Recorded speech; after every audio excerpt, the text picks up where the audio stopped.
Miss Liz, tea time, yeah, making a difference, one cup at a time, tea time, yeah, Miss Liz, tea time, yeah, making a difference, one cup at a time, tea time, yeah. So be sure to grab your tea, grab a seat, and tune in to Miss Liz, tea time. Making a difference, one cup at a time. Tea time, yeah. Tea time, time.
Well, welcome everybody. We are back. It is the afternoon show. That's right. And I am joined with June Ahern. And we're going to talk some paranormal activity and her books and all of that good, juicy stuff. And we're going to spill a good, strong TEA because that's what Miss Liz does. So before we get started, we're going to do all the disclaimer, all of that good stuff, save our little butts here. And then we're going to do some bio and we're going to get June in here and she's going to spill a TEA for you like no other. Miss Liz has never had this tea before. So disclaimer for Miss Liz's Tea Time live show. Miss Liz, myself, is going live using StreamYard. Before leaving a comment, please grant StreamYard permission to see your name at StreamYard.com.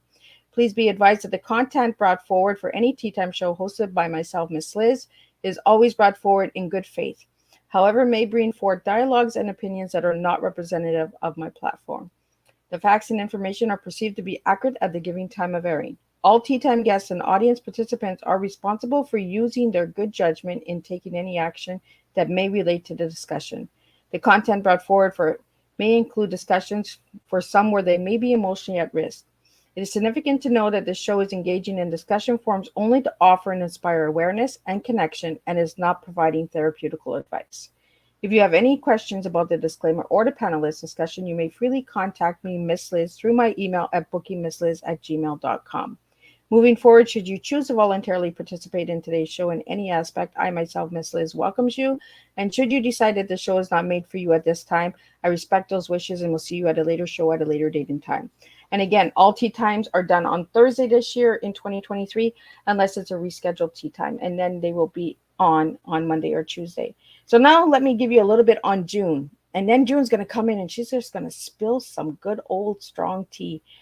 We're going to do a lot of digging and a lot of laughing and a lot of just enjoying. So grab your tea, grab your coffee, just enjoy this afternoon as we come together. So June Ahern near-death experience in the early 1970s opened her paranormal abilities, which led to a career as a psychic reader and a medium. Her work was the basis of her highly received fiction and nonfiction books, as well as a screenplay currently in movie development, and various multimedia appearances. She has authored 4 books. Her books, The Timeless Counselor, The Guide to a Psychic Reading, was #1 bestseller of a new author at New York 1990 Whole Life Expo. She is featured as a paranormal investigator in a TV series, The Haunted Bay, on Amazon Prime and YouTube. Now retired from private practices, June continues with public speaking and seal. I'm going to get her to say that word to me, coaching and teaching. And I'm going to grab her and jump her in because that word, I'm not sure what it means. So let me get her in here. Welcome, June. Welcome. And she has her tea. This is how we roll, guys. We drink tea here, you know. And we have different cups and different flavors. As you can see, the teas are all back there as well. So, June, what is that word that I'm trying to pronounce? Metaphysics Metaphysic. or Metaphysic. metaphysical. So, what Yeah. is that? So that's the study of more of the universal, the cosmic energies. People believe in astrology or how they use nature. It's it's a science. It's scientific, but it is open very much to all of the world, say the psychic world, not discounting it, rather, as all scientists should do, looking in, see where it belongs in your life, what is going out there in the cosmic energy. So, metaphysics, there are many metaphysics throughout the centuries. You know, we can go into Plato, we can go into so many philosophical. Metaphysics can absolutely is very philosophical. So it's a study of outside of what we know as science and including all that is around us, the universe, the cosmic energy, astrology, numerology, all of that. So, did you just say Plato? Yeah. Does it have, how does Plato work with this? Well, because Plato was very philosophical. And Okay. Plato looked at the world not in linear way, but rather open your mind. And in metaphysics, that's what is being offered to you. Will you open your mind beyond what you physically are experiencing? Can you find another way to experience? You know, what does one hand clapping mean? That kind of thing. So uh, in that way, you know, we talk about the philosophies. We talk about the old Greeks that looked at the universe as in codes and in numbers, and very different than only the linear way of thinking. Oh, I like that. Subjectively, you know, you're going to look at it how it relates to you. You're going to look how it relates to others. It's more subjective how it relates to you. Wow. Okay, now let me take you back to 1970, June. Okay. Oh, I'd love to go back and have that cute little body all over again.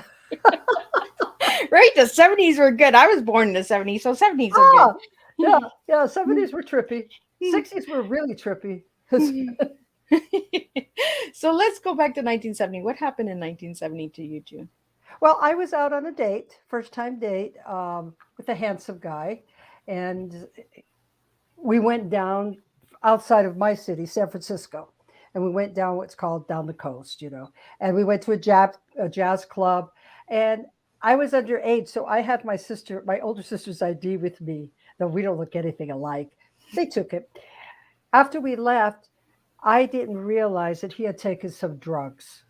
Okay. And in that, we got lost, and we got lost in a car park, empty. It was just empty. And he nodded out, and he hit a PG&E pole, utility pole, and we had a very serious car accident.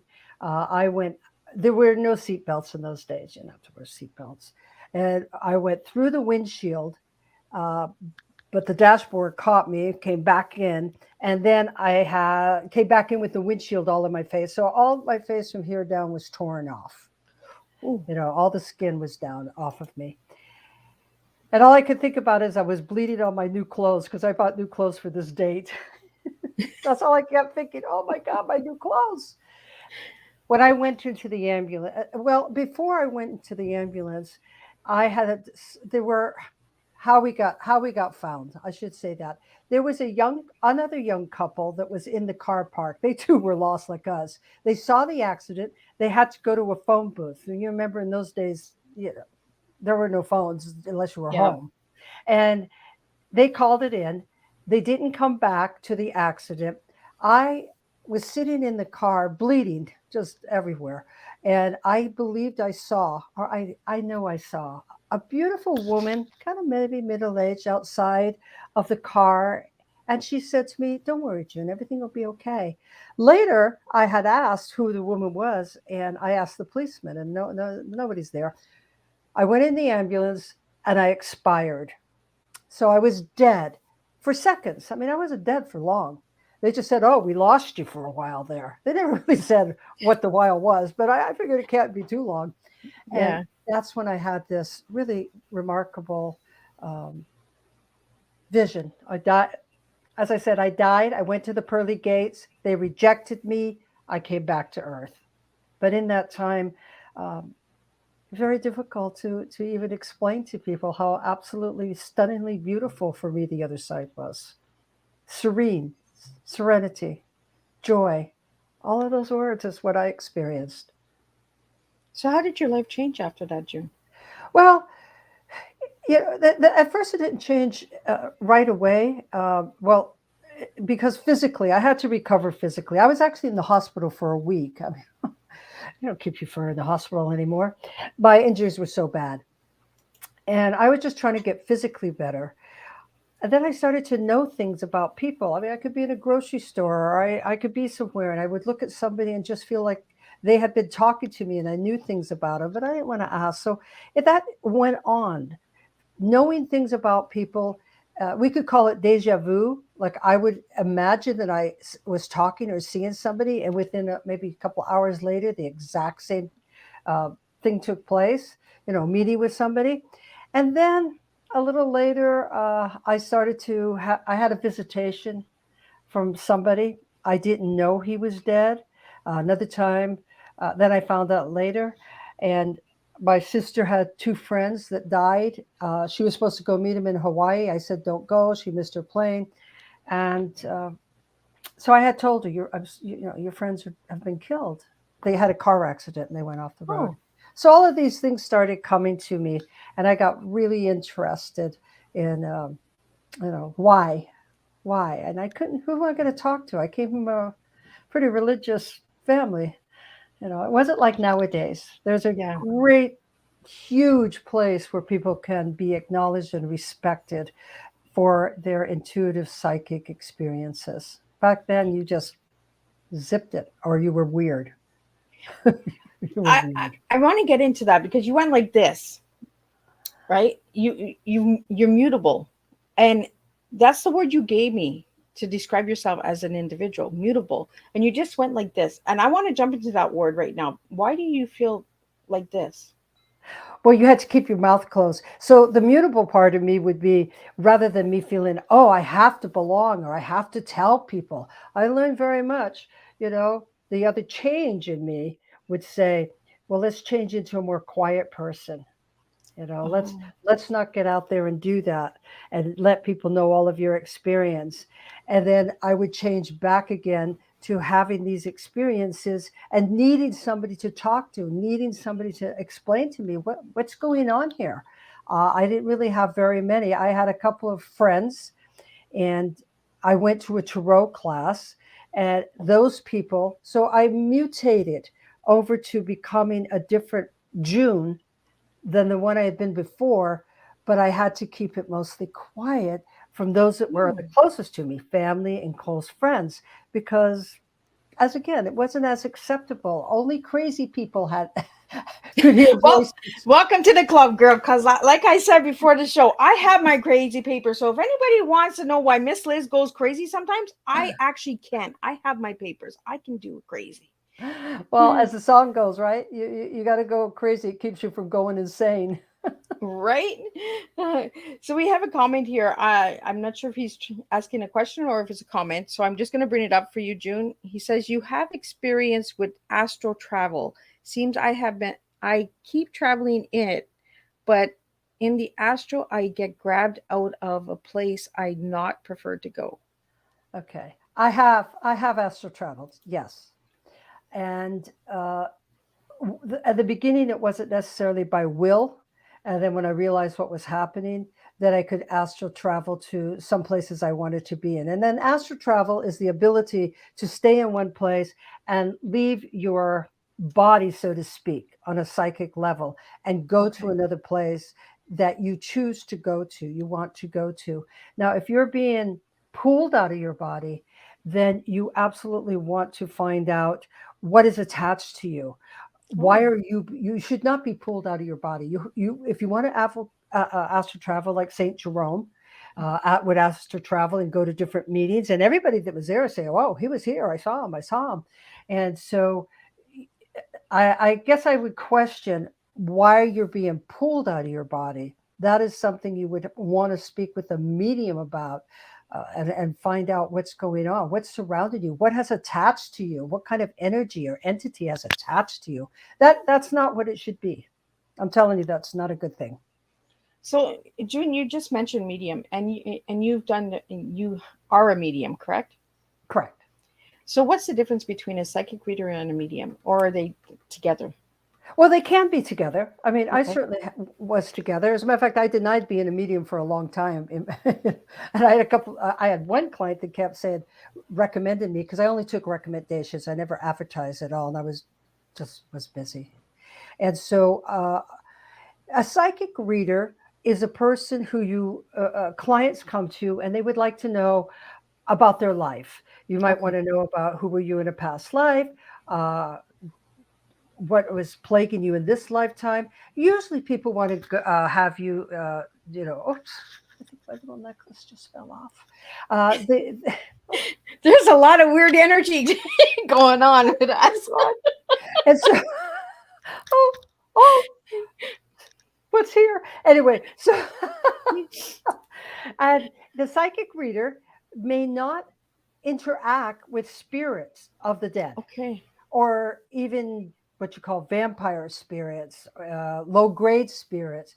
The psychic reader is focused on, most people want a reading that uh, gives them option in the future. They want to Oh, know, okay. where am I going? What kind of job am I going to have? How is my relationship going? So the psychic reader will talk about, well, here's the foundation. This is what happened. This is where you're at now. And this is where you're going. And a medium may not be a psychic reader at all. They very well be focused on communicating with spirit. We think Okay. of John Edwards.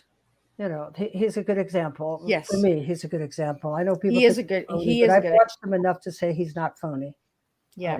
I've watched him and watched him. I've watched some of the others. I'm not going to mention, Yeah. I won't mention any either because yeah, I'm not going to mention, but so that's an example of someone who is a medium. You wouldn't go to him and say, "Where's my job going?" That's a psychic reader's job. Yeah. Yeah. So that's the difference. I happen to be both. So, what is your most memorable experience as a Oh medium? God. I want to getting Miss deep. Liz, I've had so many you wouldn't believe the stories. You would really think, like, is she for real? Well, I think that the one in Jamaica has always brought me up to, like, woo. I went to Jamaica. I was commissioned. I actually was brought to Jamaica to do some talks and deliver to the people in Jamaica and do some readings while I was there. Well, one of the persons that came for a reading was a doctor, a physician. And he said his wife was plagued with a lot of illnesses. They've taken her to New York, they've taken her to Chicago, they took her everywhere to find out her illness. And they had said, well, it's cancer and like that. And he said, but no, she's saying that she's being attacked by entities. I call them low grade entities or vampire entities, entities rather than spirits. Oh, God, I Okay. can get into all this. Spirits, actually, it's a No, lot. no, that's okay. I want to get into all of that, and my listeners want to know because Okay, well, my entities listeners are have just as crazy as Miss Liz they is. are connected to the spirit of the world. They have an energy. Think of spirit. Your spirit, Liz, is an energy. Okay. And we all have an energy. That's why when we transition off, the spirit leaves the energy. That's why if you touch a dead person, they're just cold like nothing, because they Okay. have no more vibrational energy. They have no more So no goose, more heat they in have them. more fire in them. And so I went there, and they asked me, would I come down and see? He asked me, would you come and see my wife? He was so nice and so proper. I really like proper people. I have a real hard time. I mean, there's time and place for everything, but we're just a Yeah. little too casual for me, social at professional places. So he was so proper. I did go to his house. Now, I'll have you know, this is the beginning of 1990. I did not have enough experience in my mediumship for what I got myself involved with. That's something that Linda Bear, remember Linda Blair in the Yep. movie? Yeah. In Poltergeist. Yeah, and all of Not those. poltergeist. No, I'm thinking the exorcism. Yeah. That's not I knew it me. was going to come to me because I'm really into those shows as well. So I went to his house, and I was there in July. And if you've ever been in Jamaica in July, it's hotter than hell. I guess I haven't been to hell. I can't tell. And so I walked in, and the first thing that got me was this like a stench of garbage. And I walked over to the back of the house. I'd never been here before. I walked to the back of the house, and I said, pointed like in here. I didn't know where in here was. It was a closed door, and it was a kind of a like a back porch, a little closet where you keep some food and stuff. Oh my God, I walked in there, and it was like walking into an ultra freezer. I mean, I just went frozen, and the stench and the energy. And I just about fainted. Now, I don't really care for shows where you go over dramatic. I'm not an over dramatic person unless I'm Yeah. laughing and after maybe a few drinks. And so I walked in, and as I said, and they had to pull me out of there. It was horrible. I was shaking. I went into the bedroom where the wife was. She was covered in a mountain of blankets, and I was attacked, physically attacked. At that time, I wish I had taken photographs so I could say to people, hey, this really happened. Because, you always Wow. have people that doubt, and I don't blame that. I think you should be a little bit skeptical. Personally, I Yeah. am. And I was pinched. I was hit. You know when you roll up a wet towel and you flick it at somebody? Oh, My brothers used to do that. yeah. My brother was bad for that too. I think that was like the sibling rivalry, right? Yeah, Without getting in trouble by mom and dad, right? I didn't touch her. I just hit her with the wet The towel and towel did wrapped it, it mom. up, and I hit her. And then that went on, and I just had to say, "Be gone, get out of here, leave me alone." I mean, so that's my most one of my most memorable experience. I have worked with the police on missing and murdered people, Oh, victims. I have done all that. And it's not always pleasant. I know people think it's exciting, but I'm going to tell you, it's actually very sad. It's like a terror. You're going into something and you're being murdered. That's what I experienced. And so I say to people, you know, don't think you could go to ghost hunt and you want to see all these murdered people and just fall right off. And because you're talking about a victim. You're talking about yeah. somebody who died really horribly. Yeah. So I have a lot of stories. Well, I want to hear these stories because I think me and June are gonna have some tea afterwards. So June, I want to get there. We have another comment from Ward. I want to get his comment up. Yeah, good. Well, that is what I thought. That's why I tried to find if someone may help me explain. But it sounds weird. I am around. I think Gray's not sure because they not let me see. Okay, the Grays. Okay. Um, well, I cannot discount him. I can't say no, it didn't happen, or yes, it is the Grays. I don't have enough information on him. I don't know what area he's in. He could look through like maybe a metaphysical store. He wants to be fit. When you deal with mediums and people like that, you even have to be more careful than when you're picking a reader. That's all I could say. Now, there is a great show on television. Oh God, as soon as I said it, it went out of my mind. Can you believe that? I'll think about it. It's Amy. Her name is Amy, and it's called The Dead Files. Now, Oh, that's something he could look at and maybe get a recommendation or see how it's done. Because she deals a lot with these kind of entities. And I'll tell you, I like her. And for me to like another medium or to really support them, it takes a lot because I'm really particular. yeah. Not that they're not good out there, but I like certain things the way I have been trained in, Yep. educated in, and experienced. I don't like those shows where they go, oh my God, oh my God, oh my God. I'm like, well, what are you doing it for? You trying to wake up the audience or what? Because to me, that's not true. They're Yeah. not then the medium, the paranormal investigator, if they're acting like that. Now, there was a time, Defenestration Building in San Francisco, and they were filming me. And I saw something that scared the heck out of me. And I said to the camera guy, if I'm backing up, you better get out of my way because I don't get scared easy. So if I feel that, oh my God. It's like I tell my kids, if you see me running, you start running. But there you go. And that might have been the line I used. Because I'm not a runner. So if I'm running, No, you me run. neither. Come on. Come on. I want to get into the intuition because you're talking about intuition and understanding, listening to that gut feeling, right? Where something feels off, the energies are off. I get that a lot when I'm in a big crowd. I can find energy that's like, oh, I don't know, let's stay away from that corner or that spot. Do you get that, June? Oh, yeah. uh, now you know what, I'm really happy that everything is open and we can talk openly, and there are many people. What I've learned from giving lectures, teaching classes, clients, paranormal, I did a lecture in a big theater, and I had so many people lined up that wanted to tell me, I had this experience, what do you think of my nuts, of my fit? And how many people have had experiences? Yep. And so what are we talking about? Intuition. We're talking about the intuition. So empath. Nowadays, you hear the word empathic, and it sounds what you described. It's more of empathic. Empathic is a intuitive way of getting information, Okay. and you empathizing.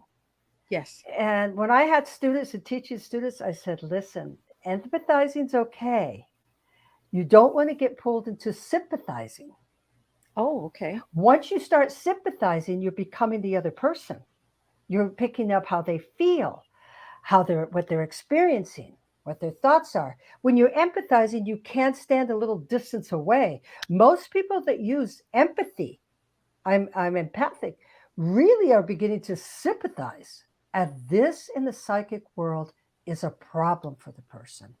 See, as a psychic reader, I cannot become that person's information. And quite frankly, and without ego, I'll tell you, I was so good. As I said, I never advertised for readings, and I was busy every week for years, decades. And that's because I stayed true to what was going on. So you have to make a distance, like a doctor, psychologist. You got to make that distance.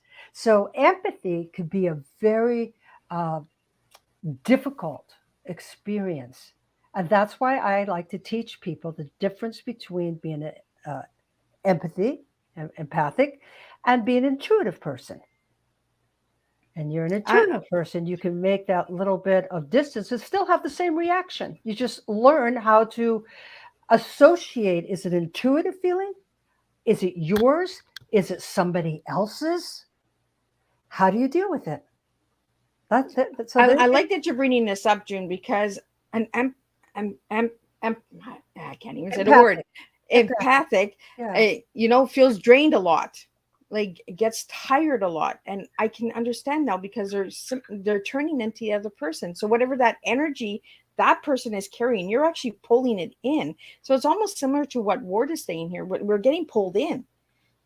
Yes. Yeah, that's why you have to watch your thoughts. People say to me, oh, you're so positive, you're so this, you're strong. I had to work at it. I did not have the best childhood, by the way. I was brought up with and a lot of negative comments were made constantly. And so you have to decide to take control of your intuitive reactions. And that's something when I would teach, I would just keep slamming people. Come on, get out of that being that person. Now, I have been that person, especially when I worked on the murder cases. And it's real hard. It's depleting. Like I can understand how you can be pulled in during those cases because you're actually looking for this person and understanding what happened to them. So you have to be empathic. Empathic. Yeah. I don't know why I can't say that word today. Like I say it all the time. What's going on here? Well, you know what? I actually have trouble with certain words I can't say. My husband laughs at me, but it's okay. We know what you're talking about because we're intuitive to you. So what's the difference? People with empathic reactions usually happens around the belly button and the stomach, the gut. the gut feeling. There is actual scientific proof that the gut sends messages to a part of the brain, hippocampus, I think, yeah, hippocampus, and the brain sends messages back to the gut. So it is an actual truth. When you say, "Oh, I'm feeling something," and then most people will touch their stomach. "Oh, I'm feeling something. I'm getting someone's walking over my grave." Your brain is alerting you. Something's happening. Something's happening. And once you learn, say, "Okay, let me take a step back. Let me go into more the intuitive mind." You see how there's a difference? Yeah, I The body do. will react physically. It will react to everything physically. That's the body. We're physical beings. And then you will become emotionally involved with it. And then it will go up into your intuition. So it's an alert thing. It's the id, the ego. Stay alive, stay alive. Something's different here. Something's not Yeah. happening here that's right. I'm getting a feeling. I'm walking down this dark alley and I'm like, oh, I don't know. I know it's a shortcut, but so all of this is taking place inside your body and your mind. And Yeah. your intuitive mind wants to talk to you. Well, I think that's really, really important for all of the listening audience, and that we'll listen to the replay later. We're I'm learning a lot during this conversation, and this is what it is. We're having an open conversation about things that we don't usually talk about, and that's what we're doing today on Tea Time. So I really encourage everybody to share this Tea Time, share it with someone that you love, and we're just going to have a straight, honest, raw cup of tea. So I want to get into June's tea. June's got her cup of tea here. She's drinking tea, and now she's going to serve you a different type of tea because that's what we do on Tea Time here. So, June, what kind of tea are you going to give me today? I am drinking the teacher tea, and it has flavors of exuberance and a little hidden sense of authenticity, awareness, and adventure. That's my tea. See, and this is how we serve different types of tea. So, why did you give me those words, June? Well, because I've always loved to teach people. If my life became better, I wanted to share it with somebody. I've always been a kind of a supporter. Even as a teenager, all my girlfriends could come to me and I'd be like, "Oh, you know what you should do with him." So I like to teach. And I didn't want to become a teacher and stand up in a classroom, but I've been doing it. I said teacher because we are all teachers at some point. Every teacher becomes a student, and every student becomes a teacher. And this is a truth. I know this. Exuberance, you want to live your life. You want to be full of gusto. You want to have an enthusiasm for life.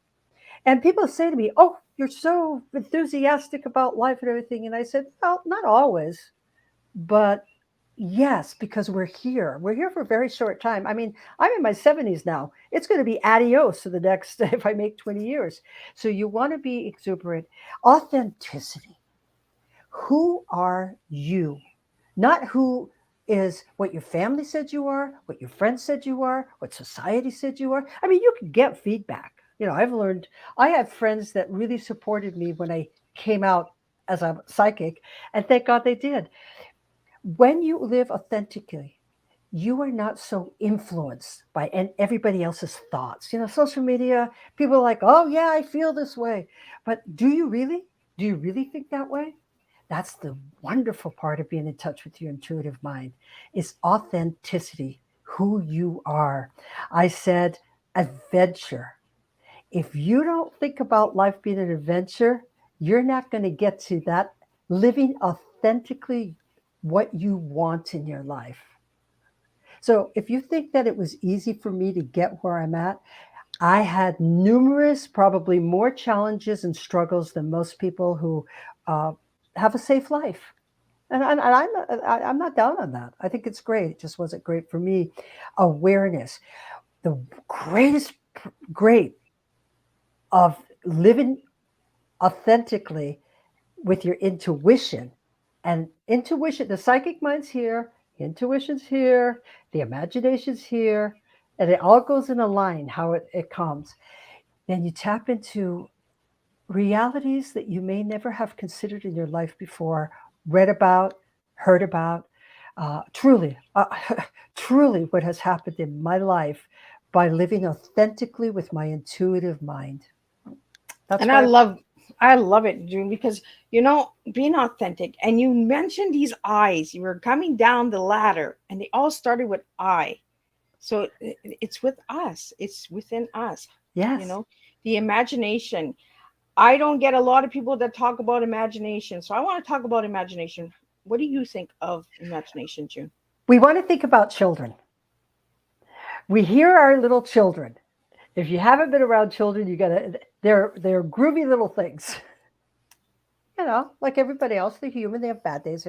But Yeah. when they begin to say, let's have a tea party, or I'm the king of the castle and you're the dirty wee rascals, they become it. They are like the original actors, right, on stage.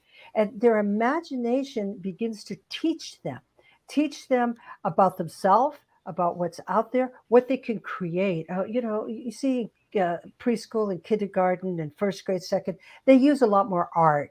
And then as time goes on, they get into other things. And then art becomes less. But art it's like the little match that just stars the rocket of your mind. I So when like you that. yeah, when you live in your imagination, the intuitive mind begins to come and connect with you like a DNA connection, and it begins to form. We've all heard creative visualization and manifestation. Everybody says, "Well, how you think you create." There you go. Your imagination, the intuitive mind. It takes hold. It's in the place of creation, but it can't get there if you don't imagine it. Write it, draw it, uh, however you want to do it, build it.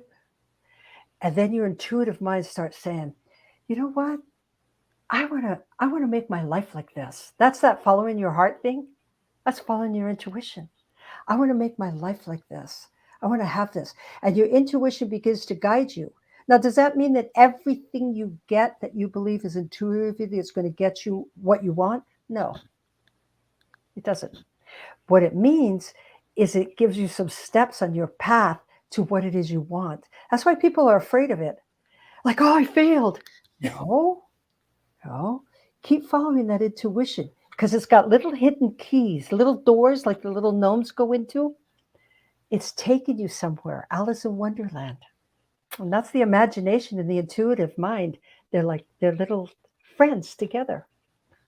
I love that you brought in tea parties and Alice in Wonderland because that's my number one show. If anybody knows Miss Liz, and it's the little doors. Keep trying, and failing is good because it teaches us to keep trying. If this Absolutely. doesn't work, try another way.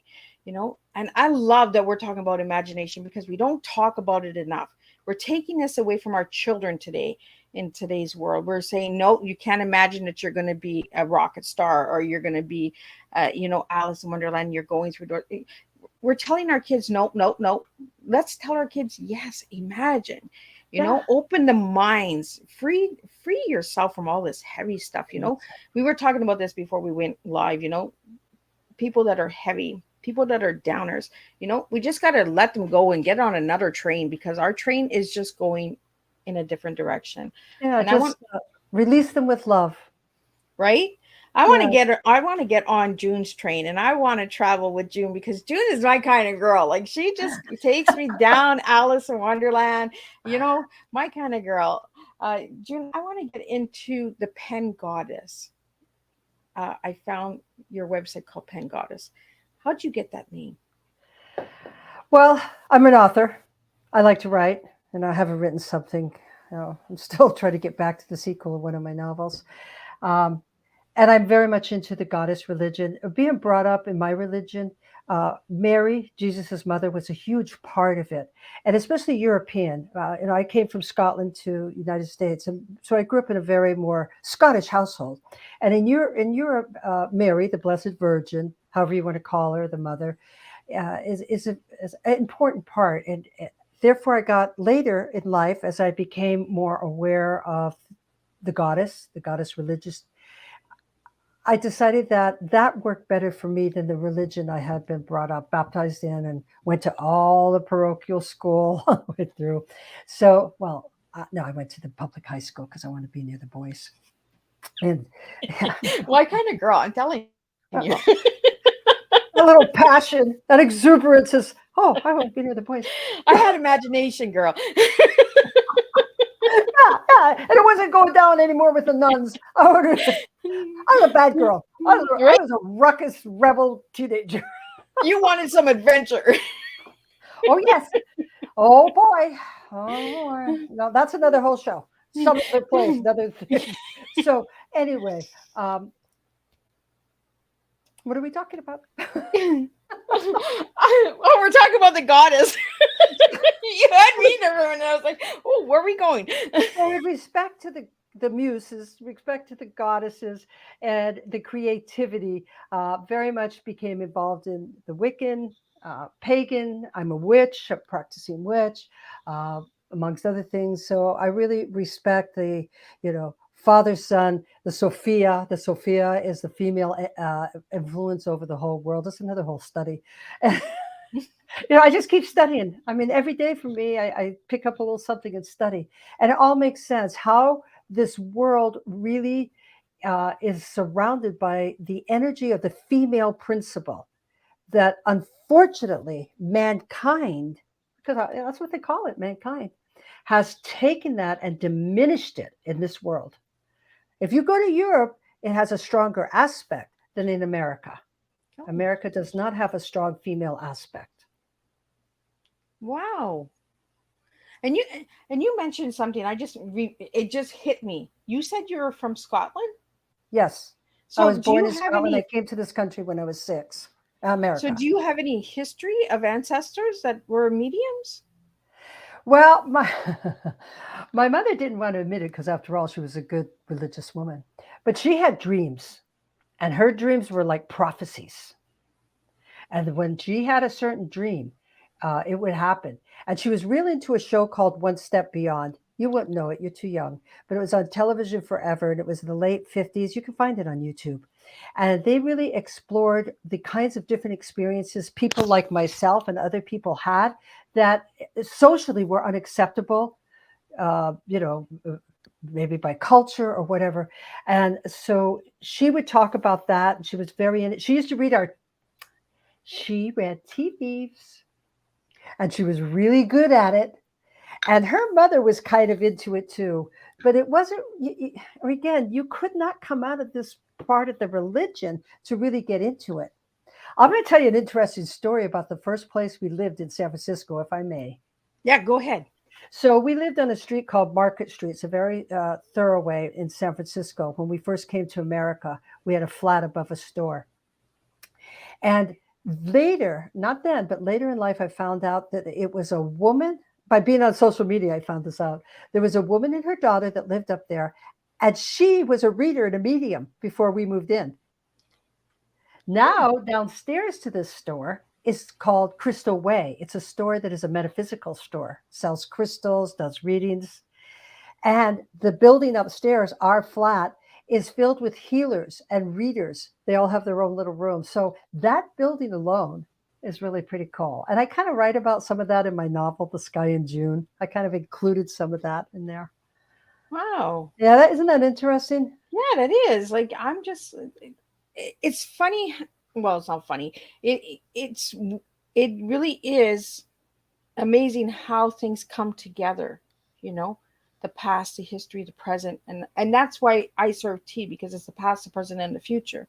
You know, it's the time travel. It's understanding why we do the things we do, why we see the things we see, why we talk to the people we talk to, you know, why are we more distant with certain energies and bodies.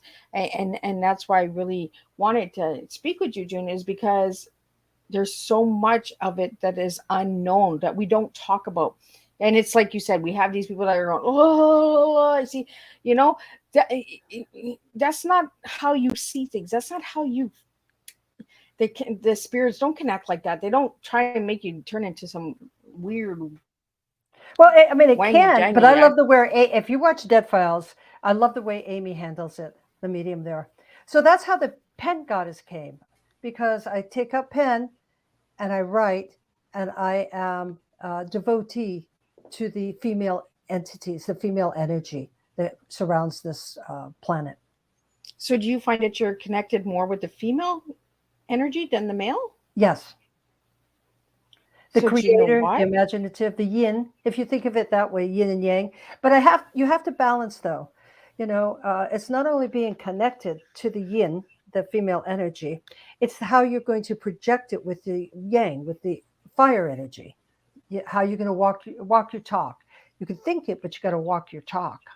I love it. So it has to have both, and that's the same way in the intuitive mind. Are you a receiver? Are you a sender? And they have better to be balanced. Some people are very like me. I'm a very strong receiver. That's how I get all the psychic information I got to be able to counsel people for years. But I'm also a sender. I'm not as strong as a sender, but I'm learning to be, so I manifest in my life what I would like to have. And I have an ESP test. It's in two of my nonfiction books, and it helps you understand. Are you a receiver? Which I think maybe, Miss Liz, that you are probably a strong receiver if you're having empathic reactions. Yeah. I get a lot of dreams, a lot of visions, and then it'll happen and I'm like, oh, I've seen this somewhere. Where have I seen this before? And then for the longest time I was scared of my dreams. And then I was like, they're not here to hurt me. They're just here to give me messages. Like, you know, but I haven't opened that up, and I can see visions in rocks and crystals. Like I see people and animals, and in the driftwood, I see animals all the time, sending me a message, and I see eyes all the time. I'm not, so, I think uh, you're more the psychic mind, even more higher than the intuitive mind. You just, yeah, that's what you're describing. yeah. And I don't know why I'm for the longest time I was afraid of it, and now I'm just like, it just needs to send me a message. It just wants me to look at it or pick it up, take it home, give it some love. I collect a lot of driftwood. I have lots and lots of pieces, and there's always eyes in there. There's always animals in there, and it depends on my mood too. I'll find like a dragon. I find a lot of pieces that look like dragons. I'm not sure why, but maybe one day we can talk about that. That's your um, symbol. Well, that's a symbol then. St. George, supposedly slow the dragon, but the dragon really represents like a wisdom, an age-old wisdom. Yeah, that's what my grandma says. She says you're an old soul. She Yeah. says Well, that there to you me. go. You see, your grandma said it. I said it. Yeah. So June, I want to get into these books. You talked about books. So how many books have you written? I have 4 books. I have a sequel to one. I just have to get it finished. I have 4 books. I have 2 nonfictions and I have 2 fictional books. The first book I wrote in 1990 was a nonfiction book, and it was how to go and get a reading, all the different kinds of readings, how you should approach it, what you should do with the information after. Too many people go to readings, they don't ask the right questions to get more, and they don't use the information afterwards. I would say to clients, they'd come back to me and I'd say, well, this or that. Oh, yeah, yeah, that's right. I listened to the recording, but I forgot. I said, well, what are you doing back here then? Not a great Go way do to your homework. not a great way to keep clients, right? Too honest for my own good. Yeah. Um, so that book is telling you how to prepare for it, what to do, and at the end there is an ESP test. I actually should send you the ESP test. I think you'd have fun with it. I'll just send it to you through email, and Okay. then the next book really was started out as a screenplay in honor of my sisters. My sisters and nieces, we all belong to the same coven. And so I wanted to write, it was actually called Catholic Girls Make Good Witches. They go to private school. Well, we got the candles, the frankincense, the flowers, the goddess. We got it all, very mysterious. And so then I did the screenplay, and an author friend of mine says, June, a screenplay would sell better if you made it into a novel, if it was a novel. I said, oh my God, how long is that going to take? I already done 3 years of this thing. So I wrote the novel, The Sky in June. And it's about a little girl that has unusual powers in a religious family. And they're immigrants. They come from Scotland. They come to the United States, live in San Francisco. It's not my family. There were 8 of us kids. There's only 4 of these girls. So that's a really popular book, which I'm very happy. It's very close to my heart, this book. My next book, when I was went down to LA, it's actually in Hollywood, and did a stage presentation with actors for The Sky in June. Um, I met a Scottish actress. She's actually a voiceover, and she's very popular now. And she asked me to write one for her, a screenplay for her. So I wrote it, but my sister died while I was writing it. My Oh, closest person in the world to me at that time of my life, and I just couldn't write anymore. By the time I got back to it and back to her, she had moved on. That's Hollywood. She had moved on, and so. I just made it a novel. I wrote the screenplay again. I made it a novel, and it's pretty cool. It's about the summer of love in San Francisco, and it's the dark underbelly of it: murder, sex, rock and roll, you know. And then my last book is about spirits, how to talk with spirits. I did not want to write another book like that. There's so many books out there, on yeah. that. I had a friend who had a dream who said his angel visited him and I needed to write this book. We went back and forth about several times. And I kept saying, I'm not going to write this book. And he said, no, no, you have to write this book. My angel, my guides came. No, no, no. I said, okay, I'll write a little book if it will stop having you PM me. Okay. And so I started writing it. And one of my questions was, if you don't mind me taking up more time, uh, No, was, was, no, go ahead. I knew what I want to teach. I have like 50 years of information, but what do you want to know is how I looked at it. So I sent out an email and put it on my social media and sent out an email saying to people, what do you want to know? Let me answer your questions because I have a whole lot of information. I had so many emails come in with people asking questions that I made that the second chapter of my book. You know how you always say, well, your questions should be at the end? Yeah. I actually had a woman give me a bad review, said, this author doesn't know how to write a book because she put the questions in the front. You I did go, different. I like different. yeah, I'm like, hey, I'd rather answer your questions than me write a book about stuff that you don't even care about. Right? Like, oh, And check I'm going that to get to chapter. do the homework first. Exactly. So I answer questions and then I go into how to, if you go to a seance, what did you expect? If you go to a medium or if you just go on ghost hunts. So then I write other chapters too. And that's also a very popular book. That's the book that the producer, the screenwriter producer, found one of my murder cases and is working on bringing it to the screen. That's, you know, that's the Yeah. book with that. And I So love there's that you my do 4 different books. because I do different too. Like everybody, I just wrote 3 books and everybody's like, oh, that's so different. Yeah, that's what Miss Liz does. I don't Yeah. follow the Why? right. We can't I get got a different train to exuberant. ride. When you're authentic, you have to have exuberance so that you can say, "This is what I want to show the world. I want to Right? teach the world, or show the word, or share." Exactly. So I want to talk about we're almost at the hour here. Like we're just flying right by. Our train is just a moving today. Oh, we're having fun. We're having just too much fun. Yeah. So I want to talk about the haunted bay. Tell us a little bit about that.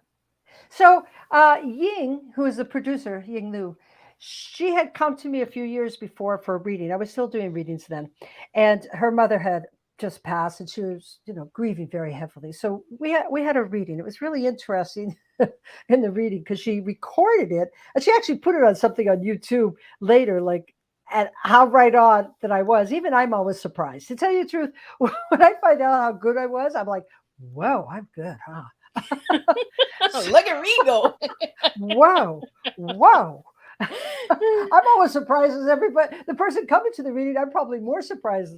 Anyway, she called me and she said, well, I'm working in a state college. And last year I'm working on a film. And I hooked up with this Alameda Paranormal. They go in with all the equipment to get the sounds and such like that. She said, would you like to come as a medium and go down? She named the Zodiac Circle. And I said, absolutely not.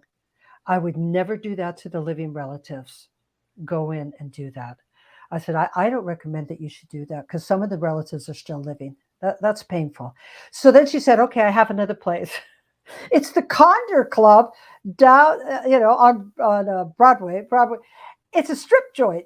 It's San Francisco famous strip joint. There's your Well, it must be adventure. sound. I always wanted to go there, but ladies didn't go there. right? Young ladies didn't go to something like that. So Carol Doda, she's the first one that went topless. So I said I'd love to go there. So that's how I got involved. I went there, and then we did another investigation. She said, "Well, how about if you come to this place? It's supposed to be full of activity." And I always say, "Don't tell me anything. Just give me an address and let me show up." I don't want to have my psychic mind colored by what you want to tell me or is on social media or it can be found historically. I I, like I that. don't work that way. I can't work that way. Yeah. Don't even tell me. Don't even talk to me. I do that with clients. Don't tell me anything. So that's how I got into it. And, oh man, what a trip it's been! I've been in so many places, and that's so that little college, Swedge State in San Francisco, that project turned into this TV show. And I always say, don't watch the first two ones. If you're Oh, going to go on YouTube, Amazon Prime, don't watch the first two. oh, Go to the skip it. third one. Skip 1 and 2, go to 3.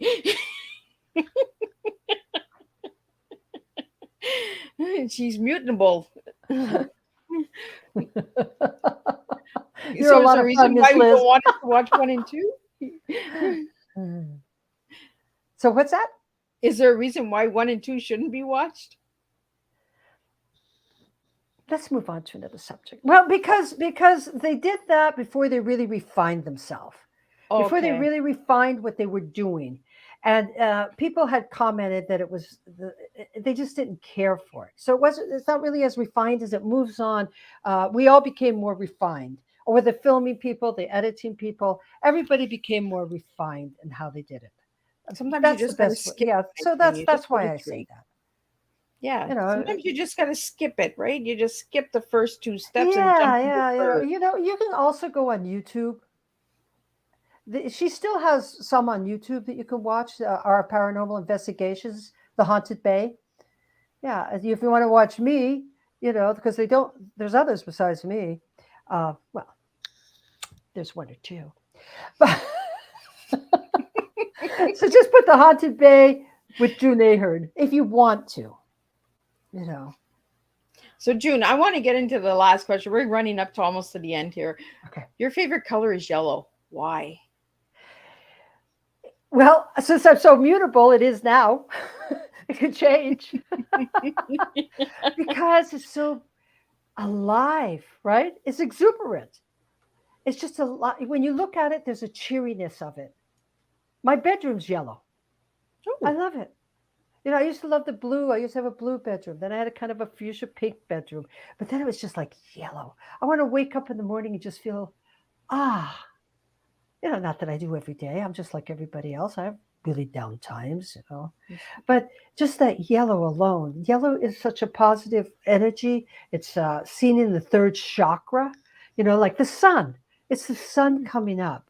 That's why I like yellow. It's just so beautiful and uh, has a childlike energy with it. oh, I like that childlike.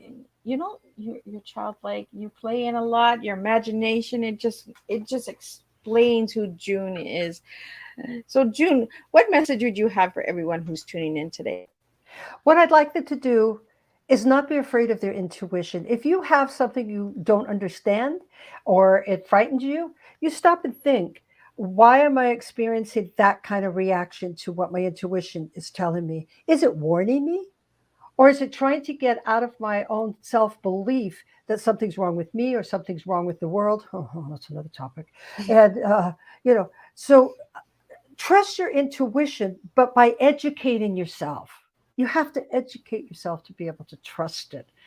And it's not going to lead you astray. It might not lead you exactly where you want to go right away, but it's not going to lead you astray. It's going to help you live authentically. And don't be a follower of the influencers unless that is your belief.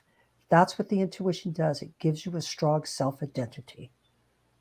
Well, I want to thank you so much, June, for sitting and having tea with me. This is how we roll. We have some fun, we have some giggles, we get some seriousness, and we bring the imagination back out into all of you Yes. out there listening. So, again, if you'd like to share this tea time, get it out there, share it with a friend. If you want some entertainment, check out Miss Liz's Tea Times. There's a lot of tea times. Check out the YouTube channel, give it a good subscribe, ring that bell, and you'll be notified whenever there's a tea time. And I will be back tonight for the final show of the first day of June. We're already half a year with Dr. Jonathan Hayes, who is a gospel recording artist. So we're going to do some gospel. We're going to soften it up this evening. We started this morning with miscarriage and child loss, and then we jumped into paranormal activity and investigator. And then we're going to soften it up with some gospel music and find out what took Jonathan on his path. So I'll see everybody at 7 p.m. Eastern Standard Time. Check it out. Check out the YouTube channel. Give it a ring, and you'll be notified when we're live. Thank you so much. Thank you so much, June.